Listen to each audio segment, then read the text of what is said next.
megaregions were perceived. So again, think of me today as just coming in from my TRB perspective, who just happens to be a federal employee that's worked on transportation planning and policy. So my goal in kicking off things today will be to provide some thoughts and perspectives and some observations and even ideas, some of which may be common to you all, but some that could be new, that could maybe help us think about how to propel megaregions into a new space. To begin, I'd like to briefly summarize where we've been from the federal perspective on megaregions and sort of reintroduce where things left off, but also offer some insights from my perspective on trends and changes and other factors that may influence where the topic can go in the immediate and long term. There's been a tremendous amount of research that highlighted the necessity and value of federal partners taking an active role in megaregions. And for a while, these thoughts were generally grounded in the academic space.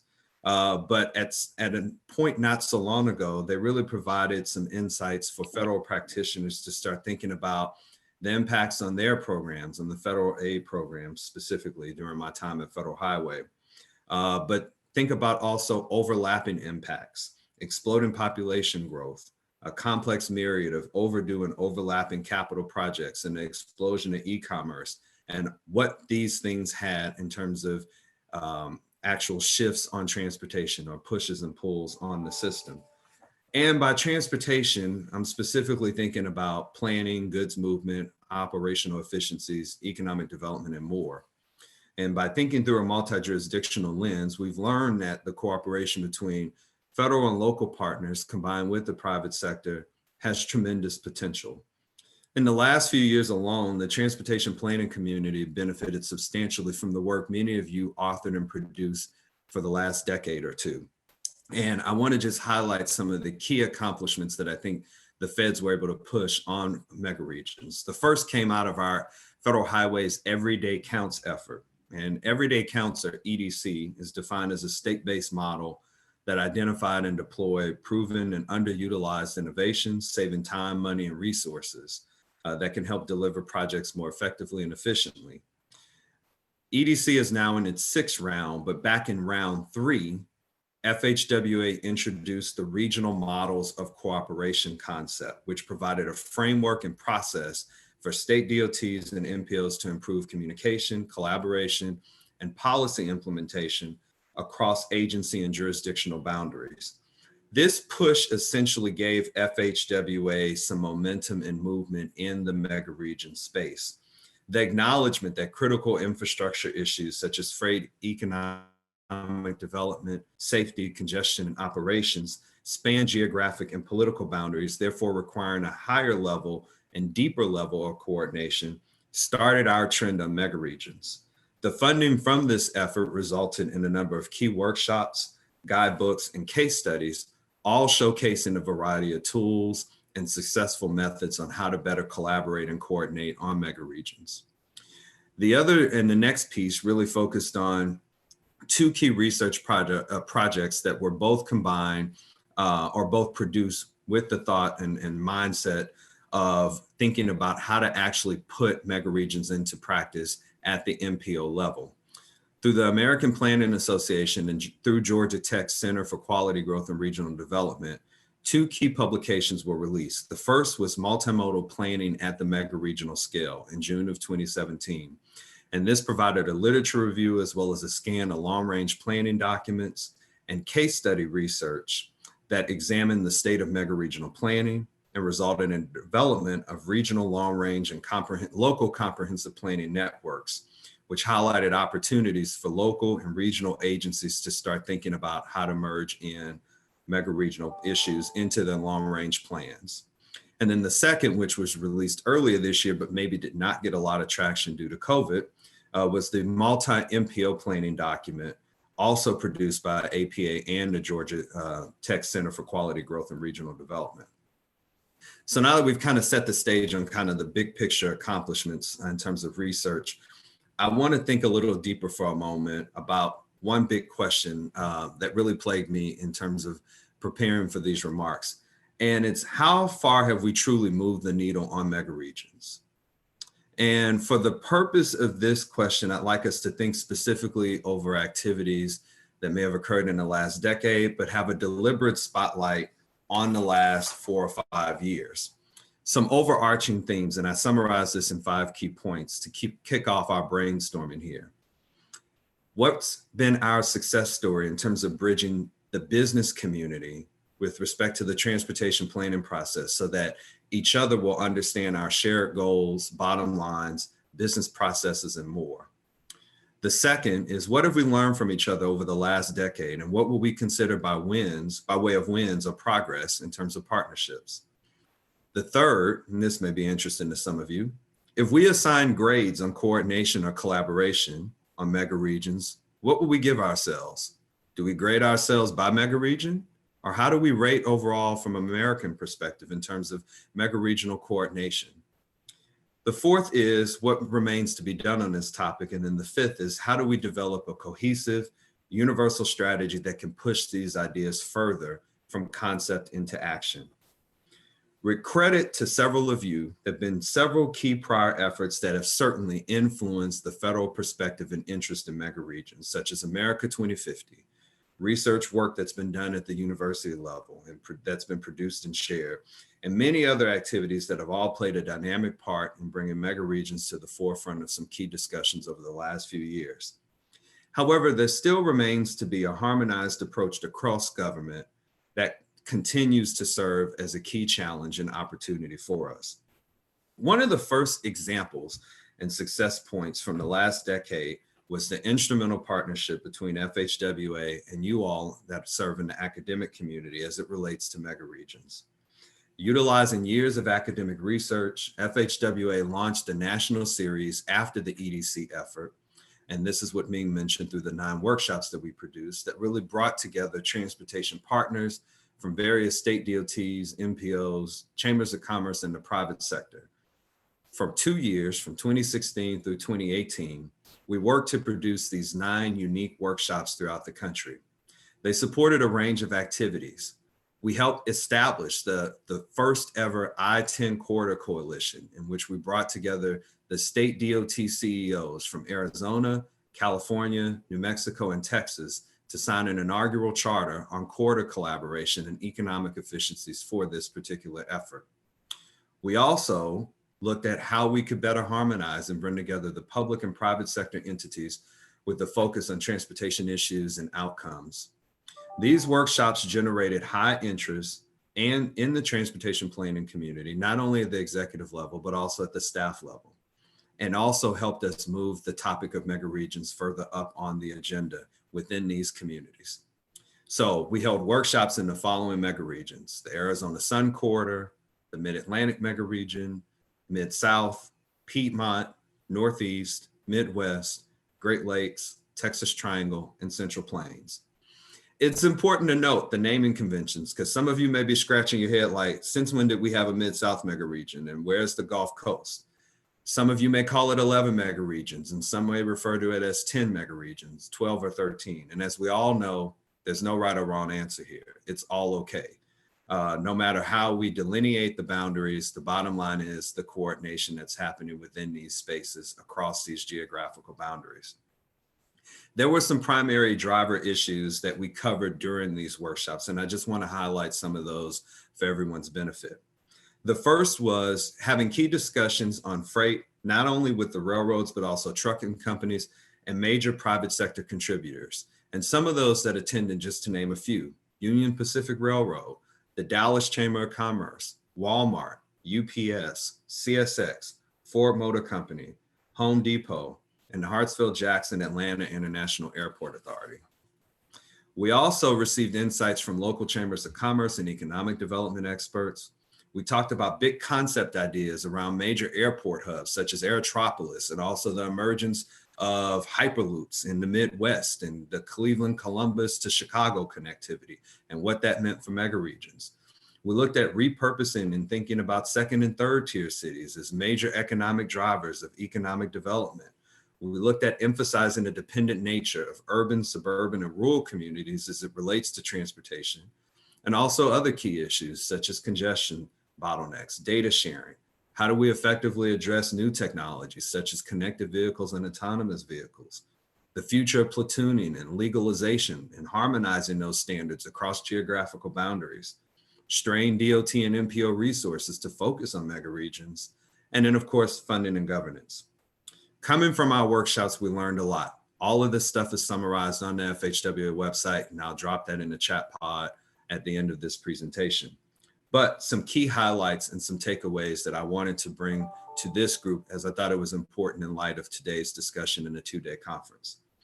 The first one, the overwhelming majority of MPO planners, which is where we predicted most of the mega-regional work would actually occur at the MPO level, have an interest in megaregions, but simply do not have the time or staffing to focus on the topic. In a world where billable hours count, activities of this magnitude are often reserved on the wish list and not necessarily on the daily to-do list. This also was observed through surveys that were documented through Dr. Catherine Ross's work on megaregions, as well as a two-part survey that we actually produced on the federal highway side in partnership with the University of South Florida on MPO staffing and organizational structures. The second point is that state DOTs have somewhat of a focus that could be useful in mega-regional planning when it comes to bridging urban and rural needs together. And this is through their RPO structures. But all states don't have formalized RPO structures, which makes it a challenge. And like MPOs, staffing and looking beyond their boundaries continues to be a problem. And while there have been forums that the states have generally supported through AASHTO, the topics have been limited to more so on freight coordination and collaboration rather than a more holistic approach toward megaregions or even megaregional planning. And then the third issue that we uncovered was that some board structures simply prohibit work activities or even funding from being spent outside of their jurisdictional boundaries.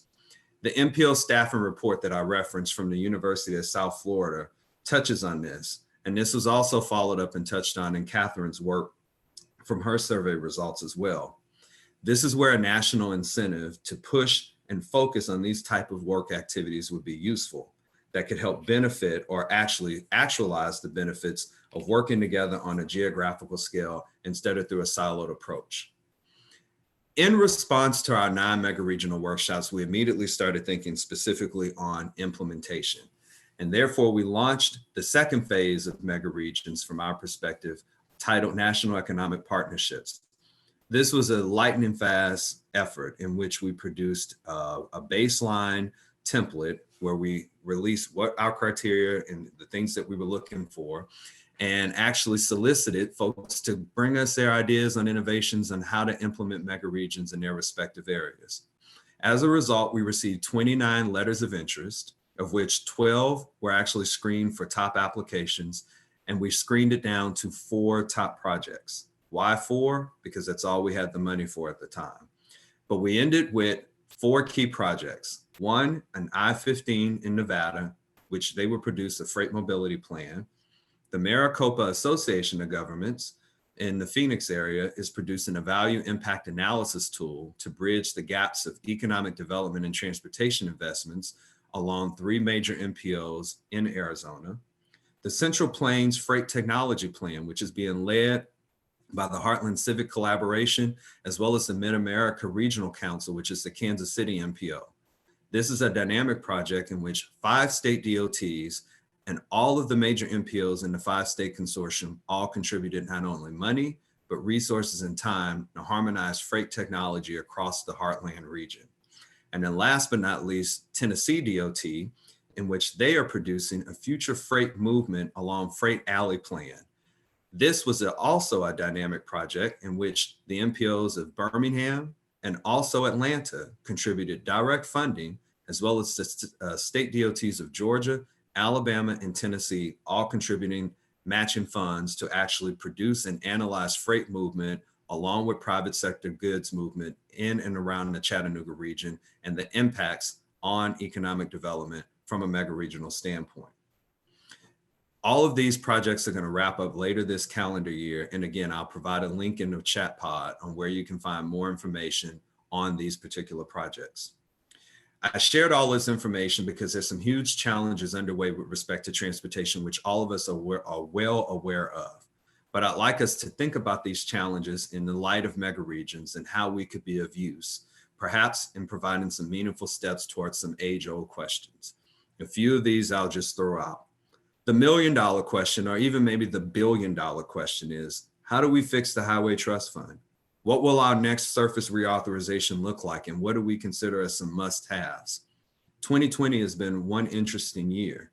Is this our new normal? We have evaporating resources that are happening at the state and local level. What does this mean for major capital projects and planning and even mega regional thinking going forward, if anything at all? The need for a supplemental bill has been touted on the news and in different newspapers every single day in order to help keep mobility-focused functions moving forward. So are we going to see bailouts or additional funding going toward passenger and freight rail lines or the commercial airlines? How are transit agencies going to come out of this, more so as a result of COVID? And then also, do we really just have the right process in mind, or do we totally blow up everything that we've done so far and come up with a whole new way in federal structure of thinking about transportation? If we do that, I certainly hope that means I still have a job at the end of the day. But in all seriousness, what specifically does that look like? And do we even have the momentum to capitalize on this at this present moment?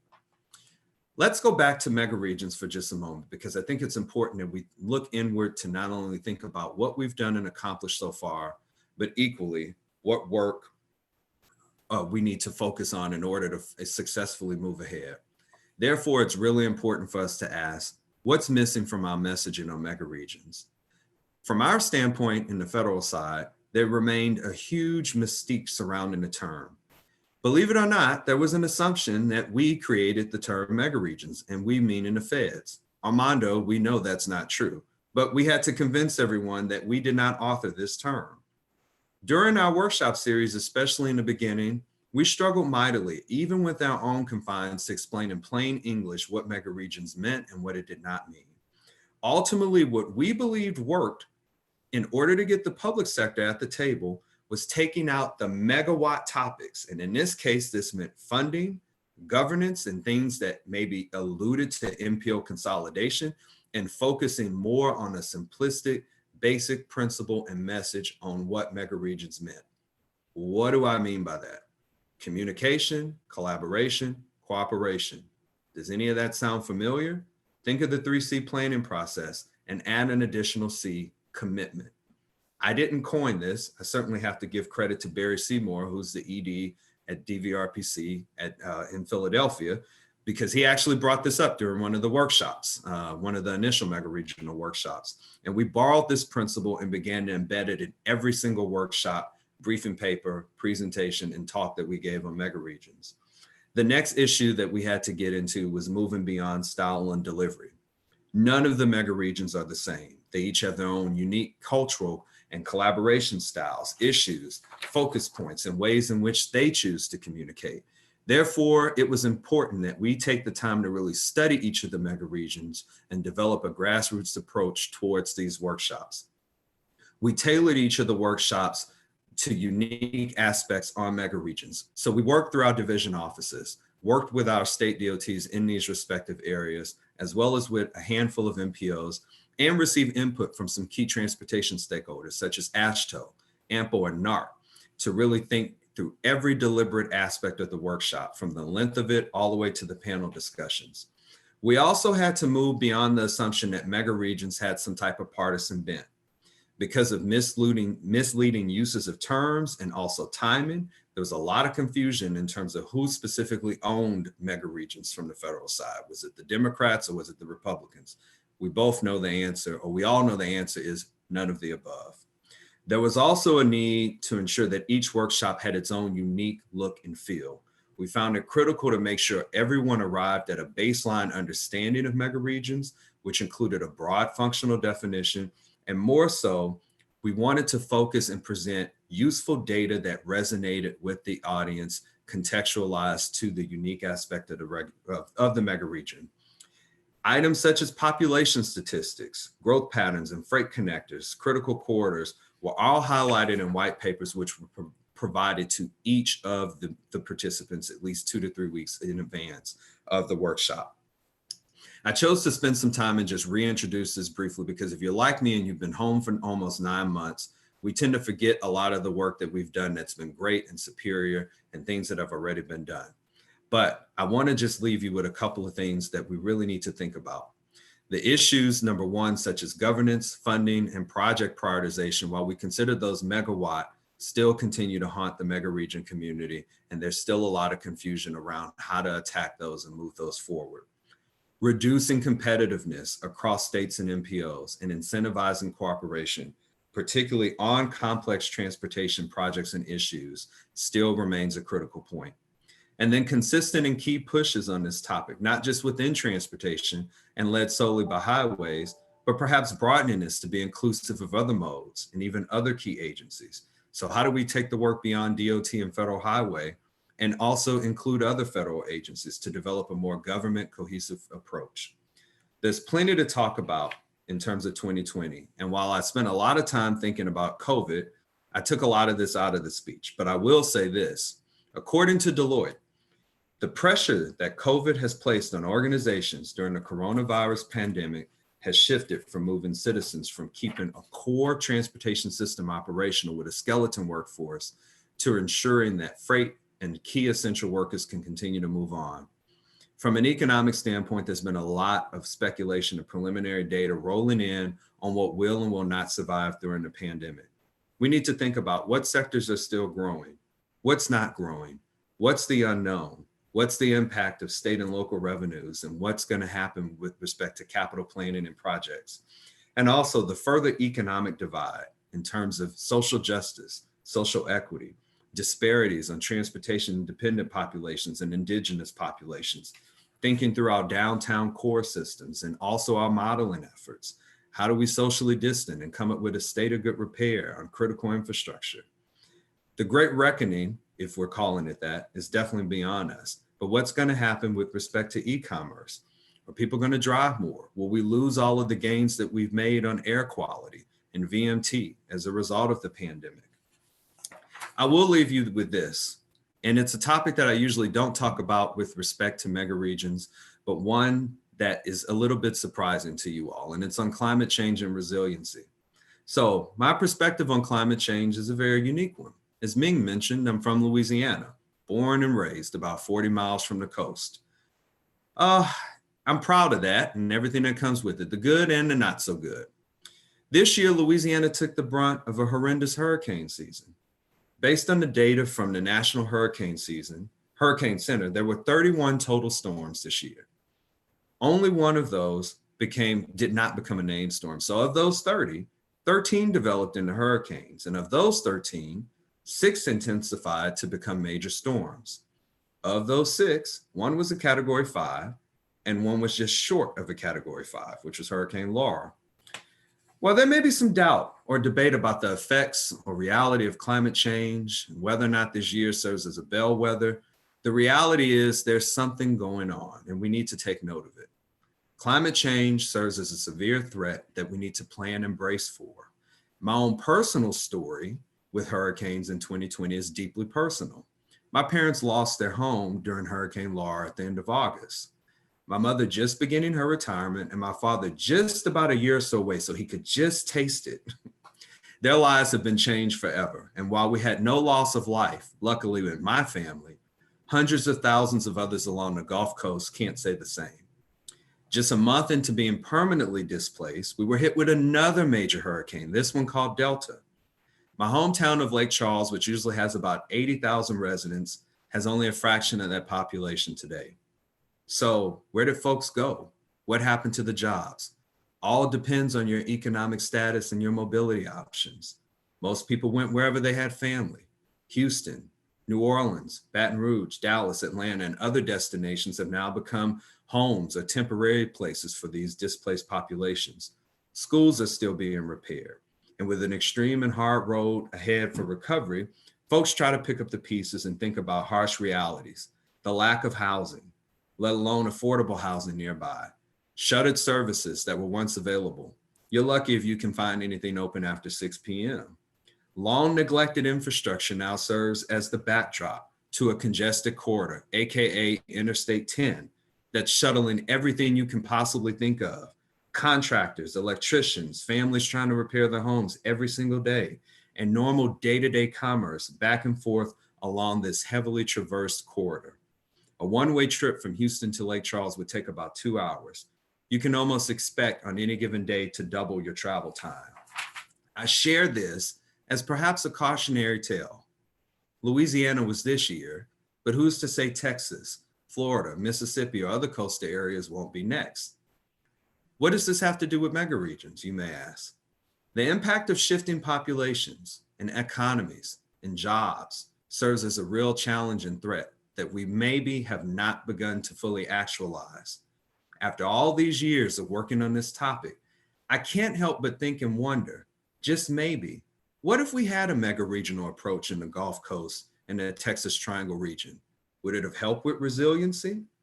Could it have helped more adequately address the recovery efforts to help people's lives be a little bit smoother despite the storms hitting? You think about that, and then you also add in other long neglected topics: equity, social justice, access, congestion, funding, economic development, and government. And guess what? They're all sitting at our doorstep and looking us right in the face. I hope you've enjoyed this time, and I thank you for this opportunity to talk to you all today.